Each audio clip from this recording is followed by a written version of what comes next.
My God, what have I gotten myself into?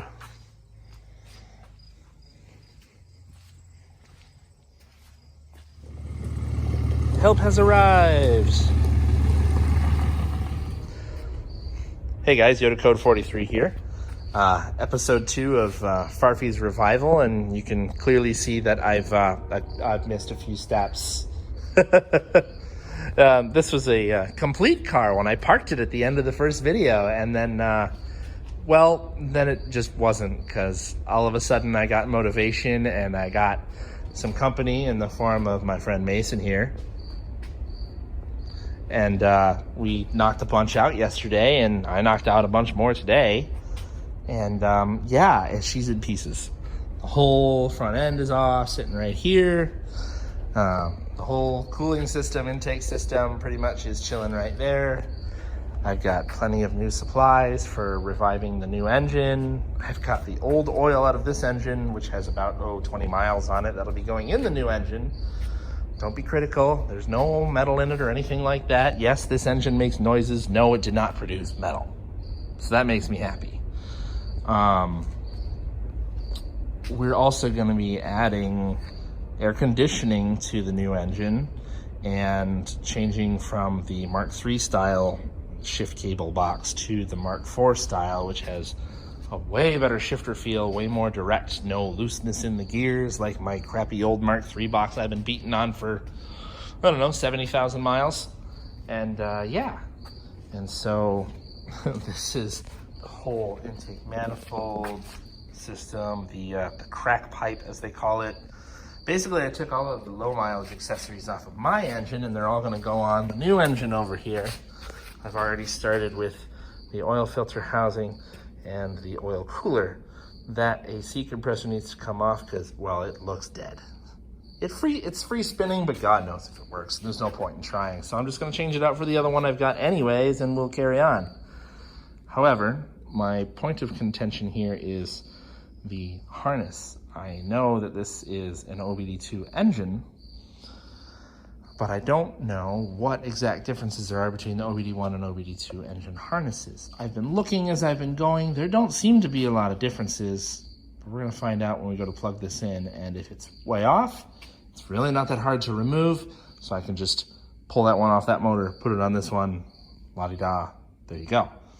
And then this transmission may or may not be going in the car, because I have two other transmissions lying around, one over there somewhere, that are going to be Frankensteined into one trans. One has a bad shift fork, but has a limited slip diff in it.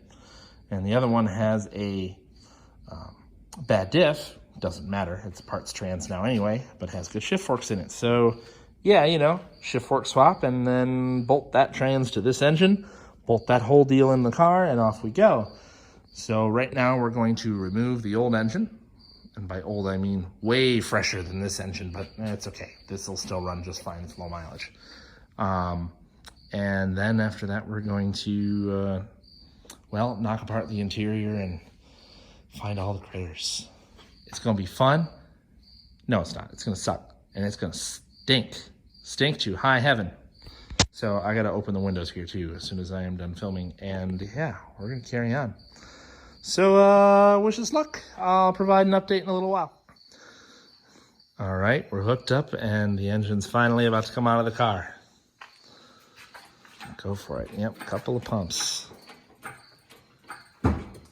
That'll be the exhaust, which we might bend. Hopefully not. Probably so. You think so? Yeah. Okay, hold up. We should probably start trying to get it to shift forward. Oh yeah, we got the exhaust hard up against the car. So I might have to release a bunch. Yeah, it's up against the floorboard right there. So, release the berserker. It went too high. More on this in a moment. I remember when we said yesterday. Yeah, I remember when we said yesterday. It definitely should have been out by now, and here we are, because I'm dumb and didn't unhook the right part of the exhaust. We'll try again tomorrow. I'm burnt out. And you know, we're catching on the soft power steering line, the hard power steering line, the harmonic balancer's hitting the frame rail. How was this motor ever put in here? God knows. It's 11:30 at night. I'm tired. It's a new day working on the Jetta, and I can promise you we're going to have more success today. This is where I left it last night. Well, actually, you know, Harbor Freight Special here had sagged all the way down, but it's okay. I had it on a jack stand, so it wasn't going anywhere. But the manifolds are off, which means the exhaust is no longer hanging up. We literally had the O2 sensor crashing into the floor pan. So yeah, we weren't getting anywhere. So anyway, I have got the manifolds off now, thanks to the impact gun that my buddy left here last night. Thanks, Mason. And now I'm going to pull this sucker out, hopefully for the last time today. And she should come up and out, and then I can finish switching accessories over to the new engine over there. The whole pile of junk over here that's all going on it. All the lower mileage parts off of this engine that aren't broken. And yeah, we'll go from there. So wish me luck.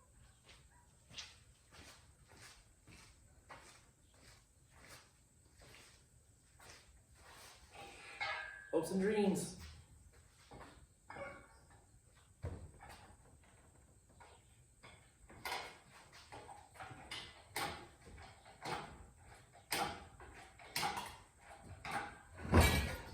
Ooh, I think we're coming out this time.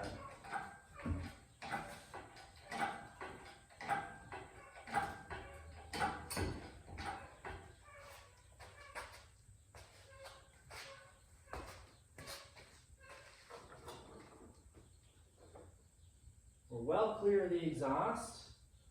Looks like we're going to clear the trans. We should be okay. I mean, by clear the trans, I mean the trans will clear everything. I think we are golden. Yes. I'm going to keep going.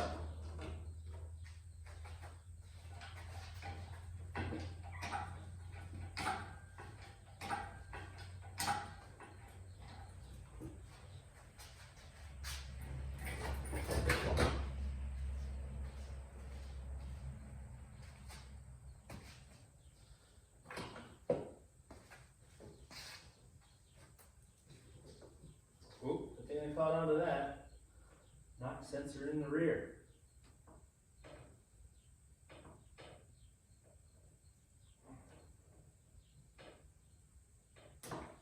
Okay.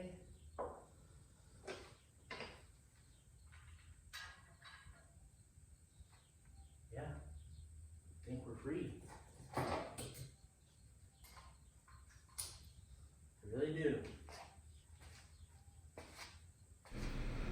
So this final clip you're seeing here is the actual action of me taking the engine out of the car. This took place almost 2 weeks ago now. I needed some time to recover, do some other family stuff in the meantime after that, and actually got back to working on it today, the 18th of August.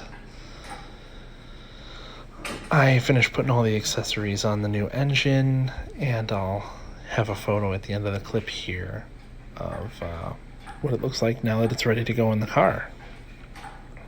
The transmissions are both at my friend Jeremy's shop being worked on, like I described earlier in the video, where the two transmissions are getting parts swapped around. The shift forks out of the bad differential trans are going to go in the trans with the good differential, the limited slip for that matter.